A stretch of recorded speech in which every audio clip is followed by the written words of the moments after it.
नमस्कार मित्रों, मेरे बाग भारत इस चैनल में आप सबका स्वागत एवं अभिनंदन है। मैं संदीप कुमार तिवारी आप सबका अपने इस चैनल में स्वागत एवं अभिनंदन करता हूं। मित्रों, जैसा कि आप सबको ज्ञातव्य है कि मैं इस समय एलटी का पाठ्यक्रम और टीजीटी का पाठ्यक्रम चला रहा हूं। उस क्रम में शुकनाशोपदेश का पीसी आप वीडियो प्राप्त कर चुके थे।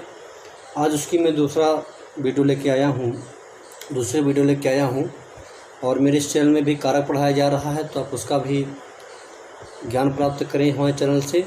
और जो टेट अभी आने वाली है यूपी टीजीटी और सुपर टेट, उसके लिए बहुत ही आपको लाभ मिलेगा कारक पढ़ने पे। और कारक के बाद हम अनुवाद चलाएँगे, अनुवाद के बाद फिर संदेह और समास भी पढ़ाएँगे। तो आप हमारे इस चैनल को लाइक और सब्सक्राइब करें। आइए हम देखते हैं एलटी को दृष्टिगत रखते हुए शुकनाशोपदेश का प्रश्न और उसके पात्रों का परिचय। मित्रों, ये कादम्बरी शुकनाशोपदेश का एक भाग है। कादम्बरी बाणभट्ट की रचना है और बाणभट्ट जी पांचाली रीति के बहुत ही प्रसिद्ध गद्य लेखक हैं। तो मित्रों, चलिए देखते हैं हम कादम्बरी। तो कादम्बरी के लेखक कौन है? तो बाणभट्ट जी हैं। काव्य विधा इसकी कथा है। 2 खंड है इसमें, पूर्वार्ध उत्तरार्ध। उत्तरार्ध लिखा था इनके पुत्र पुण्यभट्ट ने। तो बाणभट्ट की मृत्यु हो जाने के बाद उनके जो पुत्र भूषण भट्ट या पुण्यभट्ट थे, तो इन्होंने उसका उत्तरार्ध पूरा किया था। पूर्वार्ध पूरा किया बाणभट्ट ने और उत्तरार्ध पूरा किया आपके उनके पुत्र भूषण भट्ट, या उन्हीं का नाम आपका था भूषण भट्ट या आपका पुण्यभट्ट। आगे चलते हैं मित्रों। प्रधान रस इसमें क्या है? तो प्रधान रस इसमें है श्रृंगार रस। उपजीव्य है, गुणार्थ की बृहद कथा है। नायक चंद्रापीठ हैं, शूद्रक। और इसके जो प्रतिनायक हैं वो कौन है, तो उसको भी हम बताते हैं आपको। तो इसके नायक कौन है? चंद्रापीठ हैं और चंद्रापीठ ही जन्म लेकर के शूद्रक बनते हैं। नायिका कादम्बरी है। सहनायक इसमें वैशंपायन और पुंडरीक हैं। सहनायिका है महाश्वेता और वैशिष्ट है। 3 जन्मों की इसमें कथा का वर्णन किया गया है। 3 जन्मों से ये इर्द गिर्द कहानी भटकती है, एक दूसरे को श्रापी करके तो इसमें जो है वो उनका जन्म होता है। तो इसमें वैशिष्ट क्या है? 3 जन्मों की कथा है। आगे है प्रमुख पात्र इससे कौन है? तो चंद्रापीठ, कादम्बरी। तो चंद्रापीठ इसके नायक हैं, कादम्बरी नायिका है। पुंडरीक महाश्वेता उपनायक हैं ये और नायिका हैं।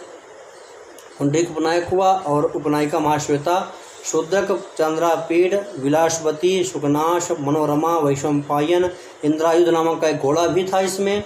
पत्रलेखा ये दासी थी चंद्रापीठ की। जावाली, हारित ये जावाली ऋषि हैं और हारित उनका शिष्य पुत्र है। चांडाल कन्या, शबर, कपिंजल, शुकहंस, चित्ररथ ये इनके पात्र हैं। आगे है मित्रों की कादम्बरी उत्तरार्ध की रचना बाणभट्ट के पुत्र भूषण भट्ट यानी भूषण बाण, या उनका नाम पुलिंद भी था। पुलिंद भट्ट भी कोई कहता है, कोई पुलिंद्र भी कहता है। तो इतने सारे के नाम हैं, पुलिंद्र, पुलिंद, पुलिन भट्ट, भूषण भट्ट, ठीक है, भूषण बाण, पुलिंद, पुलिन भट्ट और पुलिंद्र, ये इनके नाम बताए गए हैं। आगे है कादम्बरी की रीति पांचाली रीति है मित्रों। क्या है? पांचाली रीति है। तो पांचाली रीति में लिखा गया है कादम्बरी में अलंकार है विरोधाभास, श्लेष, परिसंख्या, अनुप्रास, उपमा, रूपक और उत्प्रेक्षा मित्रों। आगे है आपका कादम्बरी के प्रमुख वर्णन। तो इसमें शूद्रक वर्णन है, शुक वर्णन है, चांडाल कन्या वर्णन है, विंध्याटवी का वर्णन है, इसमें शबरसैन्य वर्णन है, शामली वृक्ष का वर्णन है, जावाल्याश्रम का वर्णन इसमें है, जावाली वर्णन है, उज्जैनी का वर्णन है, तारापीठ का वर्णन है, इंद्रायुध का वर्णन है, अच्छोल सरोवर का वर्णन है, महाश्वेता का वर्णन है, कादम्बरी का वर्णन इत्यादि इसमें मिलता है मित्रों। आगे है कादम्बरी में 3 जन्मों की कथा बताई गई है। कितने जन्मों की? 3 जन्मों की कथा बताई गई है। देखिए कौन कौन जन्म किसका हुआ था मित्रों, इसमें विचार करते हैं। तो सबसे पहला तो चंद्रापीठ का जन्म हुआ था। तो पहला है चंद्रमा, दूसरा है चंद्रापीठ और तीसरा है शूद्रक। च सु, ये आप याद कर लीजिए, आपको दिमाग में बैठ जाएगा। च सु, चंद्रमा, चंद्रापीठ, असु माने शूद्रक। ये किसका है? ये आपका चंद्रापीठ का जो है तो जन्म है। पहला जन्म उनका होता है चंद्रमा का, दूसरा आपका चंद्रापीठ का, और तीसरी बार उनका शूद्रक नाम से जन्म होता है। शूद्रक राजा थे विदिशा के, और चंद्रापीठ राजा थे उज्जैनी के। आगे है वैशंपायन पुवैशु, इसका साल्ट है पुवैशु। पु माने पुंडरीक, वै माने वैशंपायन, और शु माने शुक। ये आपका वैशंपायन का 3 जन्म होता है। पुंडरीक पहला जन्म है, वैशंपायन दूसरा जन्म है, और तीसरे में यह शुक तोते के रूप में होते हैं। तो पुवैशु, इसको याद कर लीजिएगा, पुवैशु यानी कि वैशंपायन, ये पुंडरीक, वैशंपायन और शुक, ये जन्म हुआ वैशंपायन का मित्रों। पत्रलेखा का जन्म हुआ था पहला रोहिणी और दूसरा पत्रलेखा, तीसरा इसका कोई जन्म नहीं हुआ था। आगे है इंद्रायुध नाम का घोड़ा, जिसका पहला जन्म था कपिंजल नाम का। इसके बाद इसका जो है दूसरा हुआ इंद्रायुध, और तीसरा यह हुआ पुनः कपिंजल नाम से। ठीक है, फिर देखिए आपका है चांडाल कन्या। पहले जन्म में लक्ष्मी थी, और तीसरे जन्म में इसका जो है तो चांडाल कन्या नाम से जन्म हुआ। तो मित्रों इसमें जो है द्वितीय में चांडाल कन्या कोई जन्म। नमस्कार मित्रों, मेरे बाघ भारती इस चैनल में आप सबका स्वागत एवं अभिनंदन है। यूपी में LT, TGT, PGT और GIC सुपर टेट के लिए आप हमारे चैनल को सब्सक्राइब करें। संस्कृत की किसी भी परीक्षा के लिए आप इस चैनल को सब्सक्राइब कर सकते हैं। नेट का भी पाठ्यक्रम इसमें चलाया जाएगा, और अभी LT का पाठ्यक्रम चल रहा है, और सुपर टेट का और टेट का, TGT का। उसी क्रम में हम चलते हैं शुकनाशोपदेश के पाठ में। शुकनाशोपदेश आपका LT में भी लगता है और TGT के भी पाठ्यक्रम में है मित्रों। तो अभी से आप अपनी तैयारी सुनिश्चित करें और प्रतिदिन इसका अभ्यास करें, तो आप निश्चित ही एक पद प्राप्त करने में सफल होंगे। रणनीति बनाएं और क्वेश्चनों को सुनें और उसको बार बार पढ़ें। जो मूल ग्रंथ हैं उनको पढ़ें, तो निश्चित ही आप सफलता प्राप्त करेंगे। आइए हम चलते हैं कादम्बरी में। कादम्बरी की हम पीछे एक वीडियो बनाए थे, छोटी वीडियो थी, उसके आगे से हम चलते हैं। तो उसमें हम बताए थे आपको कि चंद्रापीठ का जन्म हुआ था 3, चंद्रापीठ चंद्रमा, चंद्रापीठ शूद्रक, और जो इसका पहला जन्म था चंद्रमा था, दूसरा आपका इसका था चंद्रापीठ, और तीसरा जो जन्म हुआ था चंद्रापीठ का वह हुआ था शूद्रक का। तो चंद्रमा, चंद्रापीठ और शूद्रक, यह जो है तो चंद्रापीठ का 3 जन्म हुए थे। वैशंपायन जो था, तो वैशंपायन का 3 जन्म हुआ था। पहला था इसका पुंडरीक, दूसरा इसका था वैशंपायन नामक शुक, वैशंपायन हुआ था, और तीसरा इसका जन्म हुआ था शुक में। तो पहला इसका पुंडरीक हुआ था जन्म, दूसरा इसका वैशंपायन हुआ था, और तीसरा शुक रूप में यह जन्म लिया था, शुक। तो पुंडरीक, वैशंपायन और शुक, ये इसके 3 जन्म हुए। इसके बाद पत्रलेखा का जो पहला जन्म हुआ था रोहिणी हुआ था, दूसरा हुआ था पत्रलेखा मित्रों, और इसका जो तीसरा जन्म नहीं मिलता है। इसके बाद हम चलते हैं इंद्रायुध घोड़े पे। तो इसका जो पहला जन्म है कपिंजल था, दूसरा इंद्रायुध था घोड़ा, और तीसरा इसका कपिंजल जन्म हुआ। आगे है मित्रों चांडाल कन्या। तो यह पहले जन्म में लक्ष्मी थी, और तीसरे जन्म में यह जो है तो चांडाल कन्या हुई, इसका दूसरा जन्म नहीं मिलता। आगे है कादम्बरी की कथा। एक जन्म से संबंध न होकर चंद्रापीठ और पुंडरीक के 3 जन्मों से संबंध रखती है मित्रों। कादम्बरी के 2 भाग हैं, पूर्वार्ध व उत्तरार्ध। पूर्वार्ध लिखा था बाणभट्ट ने, और उत्तरार्ध लिखा था उनके ही पुत्र पुलिन भट्ट या भूषण भट्ट ने मित्रों। आगे है आपका कादम्बरी का नायक चंद्रापीठ धीरोदात्त नायक है। कादम्बरी की नायिका कादम्बरी विवाह से पूर्व परकीया मुग्धा नायिका है, किंतु विवाह के बाद स्वकीया मध्या नायिका है। कादम्बरी का प्रमुख रस श्रृंगार तथा गुण माधुर्य है। कादम्बरी में पांचाली रीति है। क्या बता रहे हैं कि कादम्बरी में कौन रीति है? तो पांचाली रीत है कादम्बरी में, इसको आप समझ लिया। कादम्बरी में पांचाली रीति है कि बहुलता है। शब्दार्थयोः समोगुल्फः पांचाली रीति रुच्यते, ऐसा इसका जो है तो परिभाषा इत्यादि बताया गया है। आगे है बृहद कथा। सरित सागर के 59वें तरंग मकरंदिका वृत्तांत का अवलंबन लेकर बाण ने कादम्बरी कथा की रचना की है। कादम्बरी का शाब्दिक अर्थ होता है मदिरा। मित्रों, तो ये कहाँ से बृहद कथा सहित सागर के 59वें तरंग मकरंदिका वृत्तांत का अवलंबन लेकर बाणभट्ट ने कादम्बरी कथा की रचना की है। कादम्बरी का शाब्दिक अर्थ होता है मदिरा। क्या होता है इसका अर्थ शाब्दिक मित्रों? मदिरा होता है। आगे है कादम्बरी के उत्तरार्ध में भूषण भट्ट ने कहा है, कादम्बरी रस भरेण समस्त एव मत्तो न किंचिदपि चेतयतो जनोयम। यह किसने कहा है? भूषण भट्ट ने और उत्तरार्ध में कहा है कादम्बरी के विषय में। आगे देखिए, कादम्बरी के मंगलाचरण में त्रिगुण स्वरूप अजन्मा परब्रह्म को नमस्कार किया गया है। यह ब्रह्म प्राणियों के प्रादुर्भाव में रजोगुण युक्त स्थित काल में सात्विक गुण वाला तथा प्रलय काल में तमोगुण वाला होता है। आगे है कादम्बरी का मंगलाचरण नमस्कारात्मक है। कादम्बरी के मंगलाचरण में वंशस्थ छंद है। कादम्बरी के द्वितीय श्लोक में भगवान शिव की चरण धूलियों की स्तुति की गई है।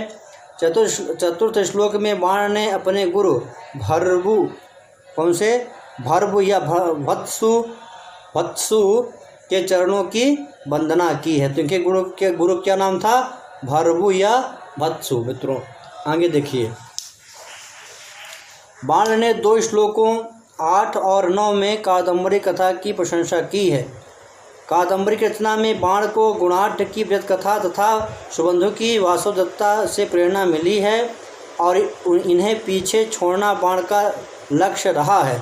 इसलिए बाणभट्ट ने कादम्बरी को अतिद्वयी अर्थात वासुदत्ता और बृहद कथा का अतिक्रमण करने वाली कथा कहा है। आगे है कादम्बरी कथा का आरंभ राजा शूद्रक के प्रभाव और उसकी राजधानी विदिशा के वैभव वर्णन से होता है। शूद्रक के दरबार में एक चांडाल कन्या वैशंपायन नामक शुक को लेकर आती है। चांडाल कन्या शुक को लेकर आती है। यह तोता मनुष्य ही की बोली बोलता है और राजा की प्रशंसा में एक आर्या छंद दाहिना पैर उठा करके, मित्रों दाहिना पैर उठा करके पढ़ता है। स्तन युगमश्रु स्नानम समीपतरवर्ती हृदय शोकाग्नेः चरति विमुक्ताहारम व्रतमिव भवतो रिपुस्त्रीणाम।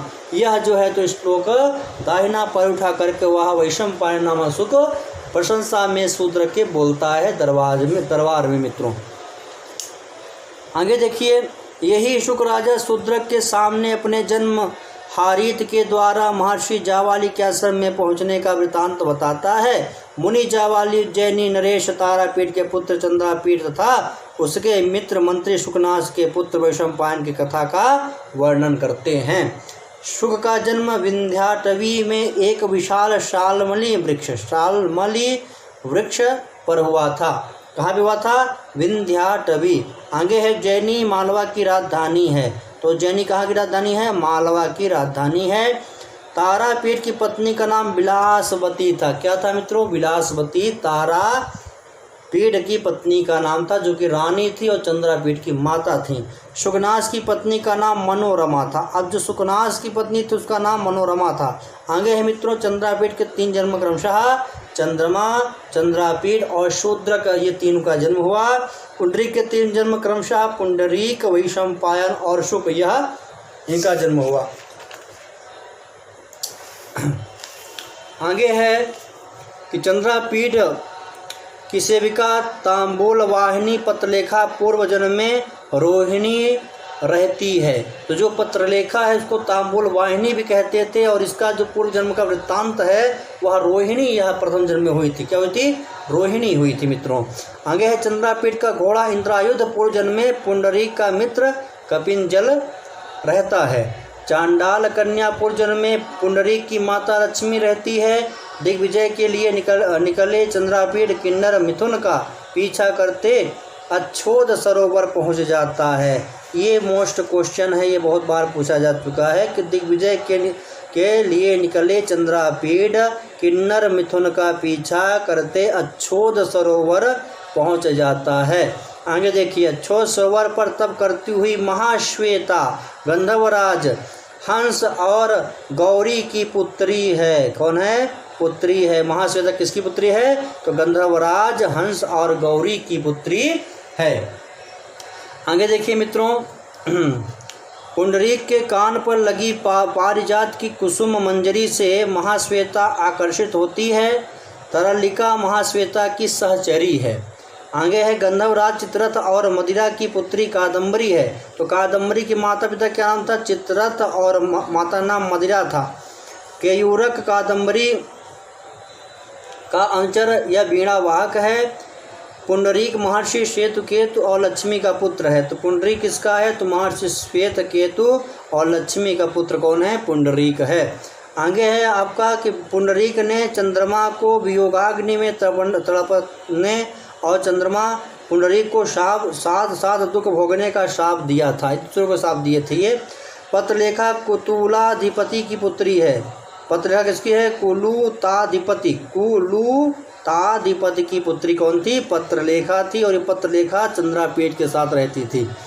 कादम्बरी की सहचरी मदलेखा है। इंद्रायुध अश्व का सजीव वर्णन करने के कारण बाण को तुरंग बाण कहा गया है। ये आप मोस्ट है, तुरंग बाण कहा गया है सजीव वर्णन करने के कारण। तो इस प्रकार ये आपका हुआ। आगे है, कादम्बरी शुकनाशोपदेश के विषय में हम लोग जानकारी प्राप्त करते हैं मित्रों। तो देखिए क्या है शुकनाशोप। यह कादम्बरी का भाग है जहाँ पे चंद्रापीठ को राजाभिषेक के समय में शुकनाथ जो के मंत्री रहते हैं वह उपदेश देते हैं। चंद्रापीठ के राजाभिषेक के अवसर पर तारापीठ का मंत्री शुकनाथ चंद्रापीठ को उपदेश देता है। शुकनाथ चंद्रापीठ के लिए तात संबोधन प्रयुक्त करते हैं। ठीक है, तात।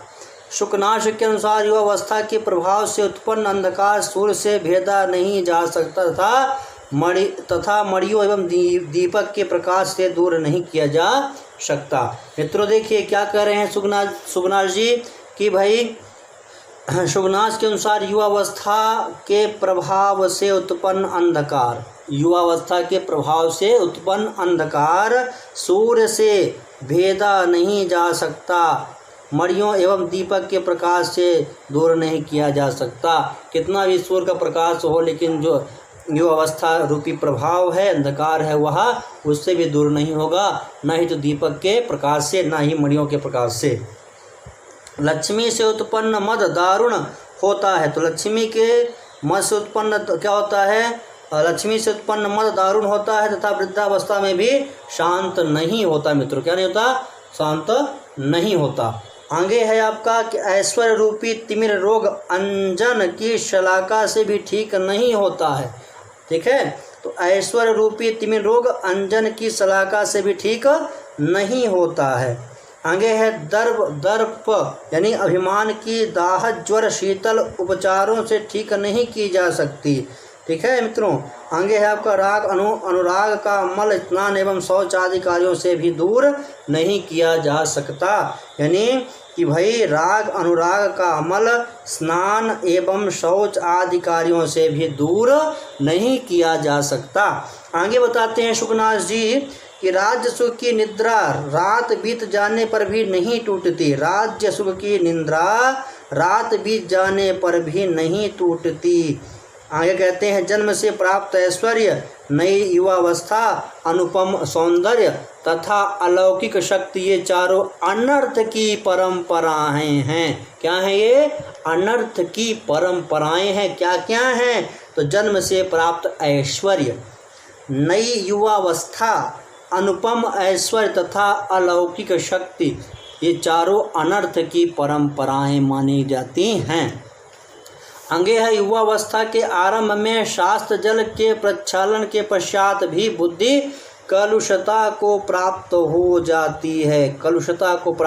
युवावस्था के आरंभ में शास्त्र जल से प्रक्षालन के पश्चात भी बुद्धि कलुषता को प्राप्त हो जाती है। श्वेतता स्वच्छता को त्यागे बिना भी युवकों की दृष्टि लालिमा राग से युक्त रहती है। श्वेतता यानी कि स्वच्छता को त्यागे बिना भी युवकों की दृष्टि क्या होती है, लालिमा राग से युक्त रहती है। जिस प्रकार वात्या माने वडंबर सूखे पत्ते को, उसी तरह रजोगुण से उत्पन्न भ्रांति उस पुरुष को अपनी इच्छा से घुमाती है। तो क्या कहते हैं कि भैया जिस प्रकार वात्यानी वडंबर सूखे पत्ते को उड़ाती है यहाँ वहाँ, उसी प्रकार रजोगुण से उत्पन्न भ्रांति पुरुष को अपनी इच्छा से घुमाती है। उपभोग मृग तृष्णा इंद्रिय हरिणों को नष्ट कर देती है। उपभोग मृग तृष्णा इंद्रिय हरिणों को नष्ट कर देती है। जिस प्रकार जल के कारण कसैले पदार्थ मीठा स्वाद देते हैं, उसी प्रकार यो अवस्था के कारण विषय में अनुरक्ति मधुर प्रतीत होती है। विषयों में आसक्ति दिग्भ्रमित व्यक्ति की तरह पुरुष को नष्ट कर देती है। चंद्रापीठ जैसे व्यक्ति ही उपदेश के योग्य होते हैं। जिस प्रकार स्फटिक मणि में चंद्रमा की किरणें, उसी प्रकार निर्मल हृदय में उपदेश सरलता से प्रविष्ट होता है। तो क्या कहते हैं, जिस प्रकार स्फटिक मणि में चंद्रमा की किरणें, उसी प्रकार निर्मल हृदय में उपदेश सरलता से प्रविष्ट होता है। आगे है आपका, जिस प्रकार थोड़ा सा पवित्र जल भी कान में पड़ने पर पीड़ा पहुंचाता है, उसी प्रकार गुरु का पवित्र उपदेश भी अशिष्ट को कष्ट पहुंचाता है। आगे है, शिष्ट व्यक्ति की शोभा को गुरुपदेश हाथी के शंखा भूषण की तरह बढ़ा देते हैं। प्रदोष के चंद्रमा की तरह गुरु वचन दोष रूपी अंधकार को दूर करता है। काम के बाणों से जर्जर हृदय में उपदेश जल की तरह चू जाता है। गुरु का उपदेश जल विहीन स्नान है। गुरु का उपदेश क्या है, जल बिना स्नान है।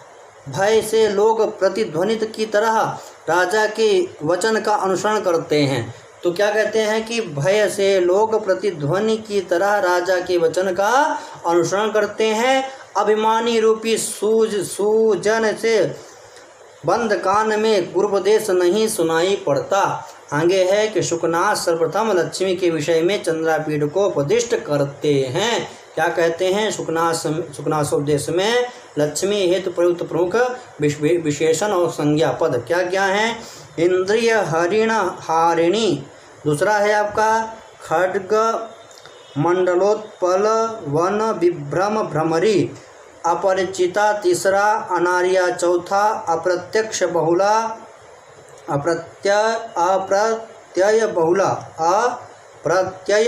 बहुला ये हो गया पांचवा, वसु जननी ये हो गया आपका छठा।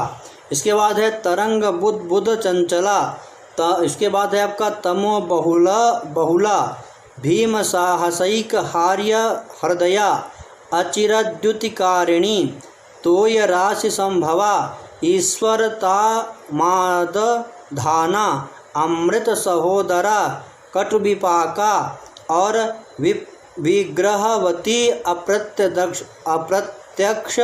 अप्रत्यक्ष दर्शना, पुरुषोत्तम रता, खलजन प्रिया।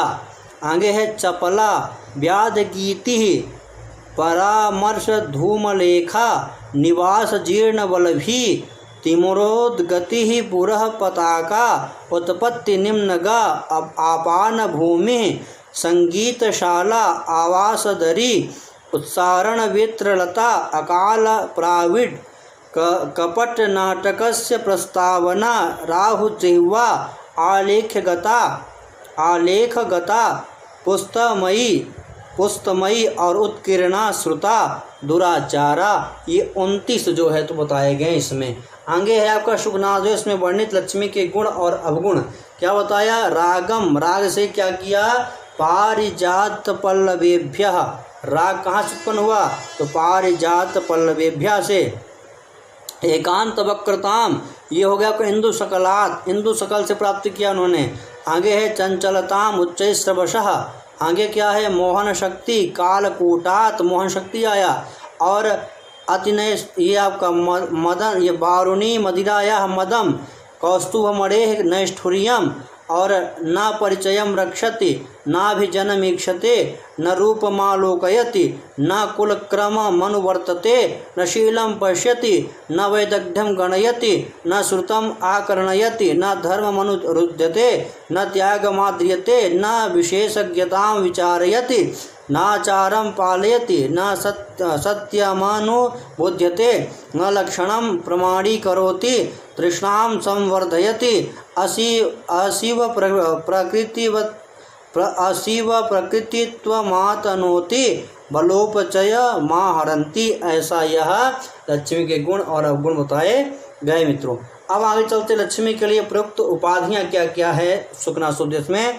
तो गंधर्व नगर लेखेव आरूढ़ मंदर परिवर्ता वर्ति भ्रांति जनित संस्कारेव मलिनी संचरणा चरण व्यतिकर लग्न नलिन नालकंटकेव विविध गंध गजगंड मधुपान मत्तेव लतेव गंगेव हिडिम्बेव दुष्ट पिशाचीव रेणुमयीव पाताल गुहेव प्राविडिव अनिमित्तमिव दीपशिखेव वात्येव। इस प्रकार आपका यह शुकनासोपदेश का पाठ आज हमने पूरा किया मित्रों। इसका जो प्रश्न है, अब आपको प्रश्न मिलेगा, इससे यहीं से प्रश्न बनते हैं, तो इसको आप अच्छी तरह सुनेंगे तो आपके दिमाग में यहाँ बैठ जाएगा। किससे क्या, जैसे कि पारिजात पल्लवेभ्यः कहा, तो रागः क्या निकला, उससे क्या प्राप्त किया लक्ष्मी ने, राग ऐसा। और क्या निकला फिर एकांत वक्रताम किससे आया, इंदु शकलात्। फिर जो है तो आपका उच्चैस्त्रभा, तो इसे चंचलता लिया गया। और कालकूटात मोहन शक्ति लिया गया। कौस्तुभ मणेः अतिनेष्ठुर्यम लिया गया। और वारुणी मदिराया मदम लिया गया। तो इस प्रकार इसको आप अच्छी तरह से लगा लेंगे। इन्हीं में से क्वेश्चन बनते हैं। और मूल पाठ पे ध्यान दीजिए, मूल पाठ करेंगे या सुनेंगे तो आपको बहुत ही ज़्यादा जो है तो सहायता मिलेगी, क्योंकि मूल पाठ से ही प्रश्न बन करके आते हैं ज़्यादातर टीजीटी में। एलटी में तो आपको कहीं से पूछ लेगा, उसको मैं नहीं कह सकता हूँ, कहीं से भी आ सकता है। लेकिन अगर आप टीजीटी करते हैं तैयारी तो आप मूल वाचन में ज़्यादा क्या है महत्व दीजिए। तो उसमें आप कम से कम 10 या 15 क्वेश्चन आपके साहित्य विषय का उसी से मिल जाएंगे, मूल पाठ से। तो आप ये जो है तो कर लीजिए। इसके बाद हम शुकनासोपदेश का प्रश्नोत्तर भी कराएंगे। पीछे एक वीडियो हमने कराया है, उसमें आप जाकर देख सकते हैं। और इसके बाद हम और अन्य पुस्तकों से जो भी क्वेश्चन हमको मिलता है, हम सब आपको इस चैनल में उपलब्ध कराएंगे। ये हमारे ऊपर आप विश्वास रखिए। इसे तुम्हारा इस चैनल को आप सब्सक्राइब करें, लाइक करें और शेयर करें। आगे हम मित्रों चलते हैं शिवराज विजय में। तो शिवराज विजय का पाठ हम देखते हैं, इसका क्या है, तो हम इस विषय में विचार करते हैं। शिवराज विजय ऐतिहासिक उपन्यास है मित्रों। क्या है, ऐतिहासिक उपन्यास है। इसके लेखक हैं अंबिका दत्त व्यास। विधा इसका ऐतिहासिक उपन्यास है। विभाजन 3 विराम इसमें है और 12 निश्वास हैं। 3 विराम है और 12 निश्वास हैं। प्रधान रस इसका वीर रस है। उपजीव इसका इतिहास प्रसिद्ध है। नायक शिवाजी हैं। अब कथानक शिवाजी का जीवन चरित्र इसमें दिया गया हुआ है। प्रमुख पात्र हैं शिवाजी, गौर सिंह, श्याम सिंह, ब्रह्मचारी कुरु, योगीराज, अफजल खान, शाइस्ता खान, रघुवीर सिंह, यवन युवक, यशवंत सिंह, औरंगजेब, रसनारी, रोशन आरा। शिवराज विजयम 1870 ईस्वी में लिखा गया है मित्रों। 1870 ईस्वी में लिखा गया है, जो काशी से 1901 में प्रकाशित हुआ था। 1870 में लिखा गया और 1901 में ये जो है तो प्रकाशित हुआ था। संस्कृत वाङ्मय का प्रथम ऐतिहासिक उपन्यास शिवराज विजय माना जाता है। इसके लेखक अंबिका दत्त व्यास हैं। आगे चलते हैं। शिवराज विजय की संपूर्ण कथा 3 विरामों और 12 निश्वासों में विभक्त है। शिवराज विजय में 2 समांतर धाराएं स्वतंत्र रूप से प्रवाहित होती हैं। एक के नायक शिवाजी हैं तो दूसरे के नायक रघुवीर सिंह हैं। शिवराज विजय वीररस प्रधान महाकाव्य है। क्वेश्चन इस बार टीजीटी में आया था। विरोधाभास व्यास जी का प्रिय अलंकार है। शिवराज विजय में पांचाली रीति की प्रयुक्त है। व्यास जी ने शिवराज विजय में मुगल कालीन समाज का सुंदर चित्रण किया है मित्रों। आगे चलते हैं कथानक और इसके पात्र और चित्रण में। तो शिवाजी के काल में 2-2 कोष पर आश्रम बने हुए थे जो मुगल शासकों की गतिविधियों पर नजर रखते थे। बीजापुर दरबार ने शिवाजी से युद्ध के लिए अफजल खां को भेजा। उस समय शिवाजी प्रताप दुर्ग में थे। अफजल खां ने भीमा नदी, किस नदी पे, भीमा नदी के तट पर शिविर डाला और बीजापुर के शासक संधि के धोखे से शिवाजी को पकड़ना चाहते थे। आगे एक यवन गुप्तचर जो बीजापुर दरबार का पत्र लेकर जा रहा था, उसने मार्ग में एक ब्राह्मण कन्या का अपहरण किया। एक भालू के आ जाने से वह यवन युवक उस कन्या को छोड़कर शालमली वृक्ष पर चढ़ गया। ब्रह्मचारी गुरु के शिष्य गौर सिंह और श्याम सिंह द्वारा वह कन्या बचा ली गई। आगे है यवन गुप्तचर और गौर सिंह द्वारा मारा गया तथा बीजापुर का गुप्त संदेश उसके वस्त्रों में से गौर सिंह को प्राप्त हुआ। गुप्त संदेश को जानकर शिवाजी ने स्वयं अफजल खां को छलने की योजना बनाई। बीजापुर से संधि प्रस्ताव लेकर भेजे गए पंडित गोपीनाथ द्वारा प्रतापदुर्ग की तलहटी में अफजल खां से मिलने का शिवाजी ने प्रबंध किया। गौर सिंह नायक के वेश में अफजल खां के शिविर में जाकर संपूर्ण भेद निकाल लाया। शिवाजी कपड़ों के अंदर कवच और हाथों में बाख नख नामक हथियार पहनकर अफजल खां से मिलने गए। तो क्या पहने थे? कवच और वाख नख। आगे है मित्रों आपका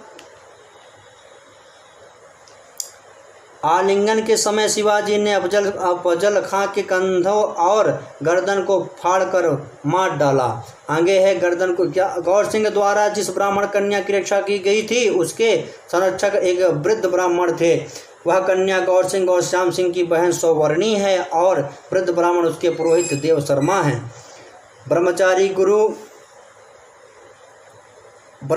गुरु के अनुरोध पर गौर सिंह ने अपना वृत्तांत सुनाया।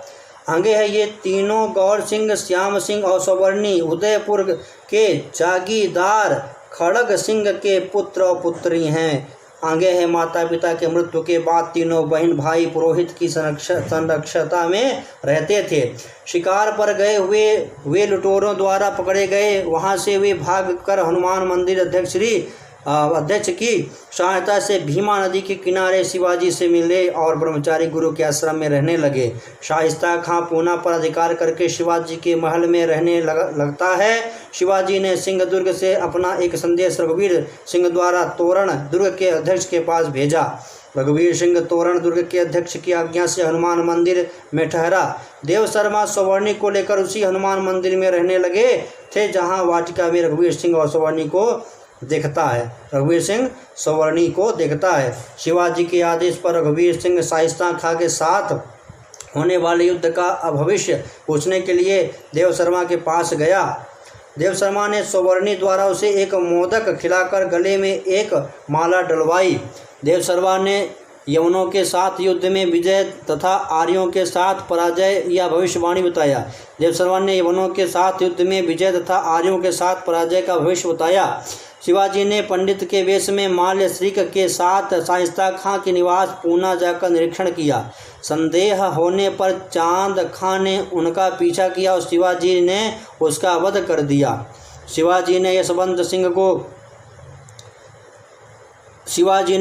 सिंह को पूना से दूर रहने की प्रार्थना कर बारात के बहाने पूना में प्रवेश किया। चांद खां और शाइस्ता खां के पुत्र रघुवीर सिंह द्वारा मारे गए। शाइस्ता खां घायल उंगली के साथ भाग गया। रघुवीर सिंह ने औरंगजेब की पुत्री रोशन आरा को गिरफ्तार कर लिया। ब्रह्मचारी गुरु ने गौर सिंह से अपने पुत्र वीरेंद्र सिंह का वृत्तांत बताया। सौवर्णी ने क्रूर सिंह द्वारा किए जाने वाले अपमान की बात रघुवीर सिंह से बताई। रोशन आरा शिवाजी के प्रति अपना प्रेम प्रकट करती है। शिवाजी ने पिता द्वारा उसे दिए जाने पर ही स्वीकार करने की बात कही। जयसिंह के आक्रमण करने पर शिवाजी मुगलों की कुछ शर्तें मानकर संधि करने पर विवश हुए और उन्हें रोशन आरा और मुअज्जम को वापस करना पड़ा। बीजापुर किले पर आक्रमण करके रघुवीर सिंह की सहायता से शिवाजी ने विजय प्राप्त की और रहमत खां को पकड़ लिया गया। रहमत खां और क्रूर सिंह द्वारा राजद्रोही बताए जाने पर शिवाजी ने रघुवीर सिंह को निष्कासित कर दिया। रघुवीर सिंह राधा स्वामी का वेश धारण कर शिवाजी का उपकार करता रहा। सौवर्णी का अपहरण की इच्छा करने वाले क्रूर सिंह का रघुवीर सिंह राधा स्वामी ने वध कर दिया।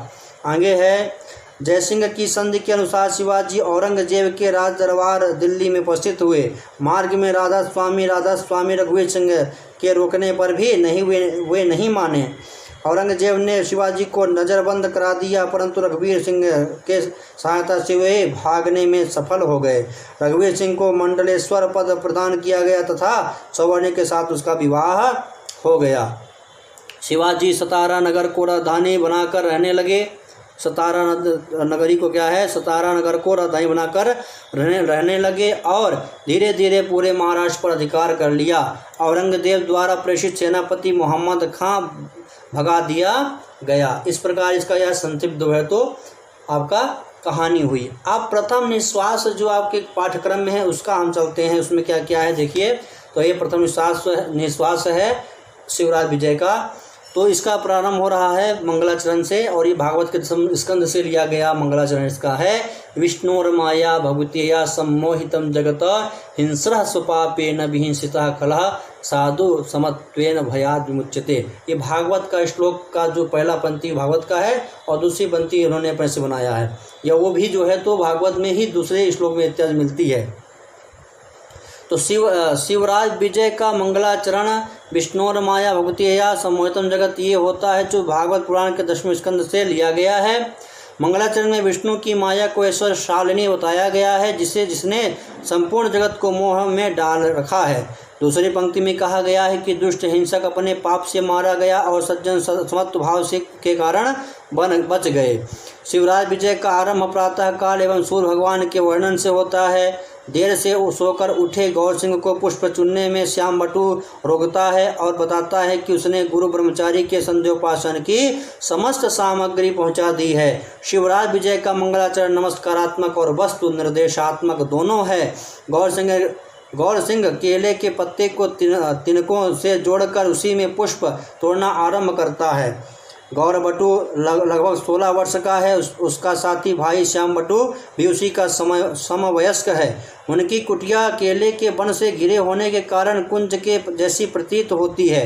कुटीर के चारों ओर पुष्प वाटिका तथा पूर्व दिशा में एक तालाब है। कुटिया के दक्षिण में झरनों तथा सुंदर कंदराओं से युक्त एक पर्वतखंड विद्यमान है। 7 वर्षीय कन्या को सांत्वना प्रदान करते हुए गौरवटू ने रात्र के 3 पहर व्यतीत कर दिए जिसे उसने यवन युवक से बचाया था। आगे है कुटिया के दक्षिण में स्थित पर्वत की कंदरा में एक महामुनि समाधिरत थे जिनकी ग्राम प्रधान और ग्रामीण पूजा किया करते थे। उन महामुनि को कोई कपिल, कोई लोमस और कोई जैगी शव्य और कोई मार्कंडेय समझता था। उन महामुनि योगीराज को सर्वप्रथम उन 2 ब्राह्मण बालकों गौर सिंह और श्याम सिंह के द्वारा शिखर से नीचे उतरते देखा गया। गौर बटुक और श्याम बटुक के द्वारा शिखर से उतरता हुआ देखा गया। योगीराज आश्रम में आकर काष्ठासन पर उदयाचल पर सूर्य के समान आसीन हुए। ब्रह्मचारी गुरु ने जैसे ही कुछ बोलना चाहा तभी उस बालिका का करुण क्रंदन सुना ही पड़ा। योगीराज के उस कन्या के संबंध में पूछने पर श्याम बटू को उसे शांत करने का आदेश देकर ब्रह्मचारी गुरु ने बोलना आरंभ किया। सर्वप्रथम उस कन्या का करुण क्रंदन सुनकर ब्रह्मचारी ने पता लगाने हेतु अपने शिष्यों को भेजा था। यवन युवक उस कन्या को माता के हाथ से छीनकर भागा था। उसने बालिका को छुरा दिखाकर शांत करना चाहा। अचानक भालू के आ जाने से यवन युवक शालमली वृक्ष पर चढ़ गया और कन्या घोड़ाक्षर न्याय से पलाश वृक्षों के झुरमुट में प्रवेश कर आश्रम की तरफ आई। योगीराज के विक्रम राज्य में ऐसा उपद्रव करने पर ब्रह्मचारी गुरु ने बताया कि विक्रमादित्य के राज्य को बीते तो 1700 वर्ष हो गए। कितने वर्ष? 1700 वर्ष हो गए। ब्रह्मचारी गुरु ने बताया कि आज वेद फाड़ कर मार्गों में बिखेरे जाते हैं, धर्मशास्त्रों को उछाल करके आग में फेंका जाता है, पुराणों को पीस कर पानी में फेंका जाता है, भाष्य नष्ट करके भाड़ में झोंके जाते हैं। योगीराज विक्रमादित्य द्वारा शकों को जीते जाने को कल की ही बात बताते हैं। ब्रह्मचारी गुरु योगीराज से बताते हैं कि भगवान, आपने जिन पुरुषों को देखा था अब उनकी 50वीं पीढ़ी के पुरुष भी दिखाई नहीं पड़ते। योगीराज बताते हैं कि वे युधिष्ठिर के समय समाधि लगाकर विक्रमादित्य के समय में तथा विक्रमादित्य के समय समाधि लगाकर इस दुराचार यवन के शासनकाल में उठे हैं। ब्रह्मचारी गुरु ने बताया कि महमूद गजनवी ने भारत को 12 बार लूटा और सैकड़ों ऊँटों पर रत्नों को लाद कर अपने देश ले गया। उसने गुजरात देश में स्थित सोमनाथ मंदिर को धूल में मिला दिया। सोमनाथ मंदिर की किवाड़ें वैदूर्य, मूंगा, पद्मराग, हीरे मोतियों से बनी हुई थीं। सोमनाथ के जो किवाड़ें थे वैदूर्य, मूंगा, पद्मराग, हीरे और मोतियों से बनी हुई थी। मित्रों, आगे है सोमनाथ में लटकने वाला महाघंटा 200 मन सोने की जंजीर का बना हुआ था, यह लटका हुआ था। 200 मन सोने का जंजीर में लटकता था। मित्रों, आगे है महादेव की मूर्ति पर गदा उठाने पर पुजारियों ने उसे 2 करोड़ स्वर्ण मुद्राएं देकर छुड़ाना चाहा, परंतु उसने यह कहकर कि वह मूर्ति बेचता नहीं किंतु तोड़ता है, उसने मूर्ति को तोड़ दिया। गदा के प्रहार से अनेक अरब पद्म मुद्रा के मूल्य के रत्न बिखरे। उनको देखकर ऊँटों की पीठ पर लाद कर सिंधु नदी उतरकर महमूद गजनी वापस चला गया। सन 1087 में गौर देश निवासी शहाबुद्दीन नामक यवन पहले गजनी देश पर फिर भारत पर आक्रमण किया और 1250 में दिल्ली को अश्वारोहिणों से घेर लिया। उसने वाराणसी में भी हड्डियों के अनेक पहाड़ बना दिए। वाराणसी तक उसने अकंटक राज किया। शहाबुद्दीन गौरी ने ही मुख्यतः भारत में यवन शासन का बीजारोपण किया। उसी ने कुतुबुद्दीन नामक गुलाम को दिल्ली का प्रथम सम्राट बनाया। केवल अकबर यद्यपि भारतवर्ष का गूढ़ शत्रु था, तथापि वह शांत प्रिय और विद्वानों का आदर करने वाला था। औरंगजेब ने आलमगीर उपाधि धारण किया। औरंगजेब ने शाइस्ता खां को दक्षिण के शासक के रूप में भेजा। शिवाजी पूना नगर के निकट सिंह दुर्ग में रह रहे थे। विजयपुर बीजापुर नाम का ये जो है तो वो था, शहर बसा था विजयपुर या बीजापुर। या कार्य सिद्ध होगा या शरीर नष्ट होगा, यह शिवाजी की प्रतिज्ञा थी। योगीराज ने वीर शिवाजी विजयी हों और आपके मनोरथ सिद्ध हों आशीर्वाद दिया। दूसरे प्रश्न के रूप में कब देखूंगा उसे पूछने पर योगीराज ने विवाह के समय देखोगे ऐसा उत्तर दिया। गौर सिंह अफजल के 3 घोड़ों और घुड़सवारों को मारकर 5 ब्राह्मणों को छुड़ा ले आया। गौर सिंह ने देखा कि गृह वाटिका के केलों के झुरमुट में 2 या 3 पेड़ अधिक कांप रहे हैं। गौर सिंह ने कुटीर की बल्ली में तलवार छिपा रखी थी। छिपा हुआ एवं युवक सिर पर नीले वस्त्र, हरित वर्ण का कंचुक और श्याम नीले वस्त्र कटितट तक बांधे था। उस यवन युवक की उम्र लगभग 20 वर्ष थी। कितने वर्ष थी? 20 वर्ष थी। श्याम बटू तलवार लेकर उसी कुटी के द्वार पर कन्या के रक्षणार्थ खड़ा हुआ जिसमें वह थी। गौर सिंह ने यवन युवक को मारकर उसके कपड़ों में से एक पत्र निकालकर गणों सहित कुटिया में प्रवेश किया। इस प्रकार यह आपका मेघदूत आपका शिवराज विजय का पाठ हुआ मित्रों। और शिवराज विजय में प्रथम निश्वास का ये सार मैंने आपको पूरा बता दिया और शुभनाशुभदेव का बता दिया। इनके प्रश्न कराने हैं, वो प्रश्न की वीडियो भी मैं आपको दूंगा, उपलब्ध कराऊंगा। आप इसको सुने और इसका जो है तो अनुकरण करें। आपको निश्चित ही इन्हीं से प्रश्न बनते हैं। इसको बार बार सुनेंगे तो आपको निश्चित ही इससे काफ़ी लाभ मिलेगा मित्रों। जय तो संस्कृतम जय तो भारतम। आप मेरे चैनल को लाइक करें, सब्सक्राइब करें और शेयर करें।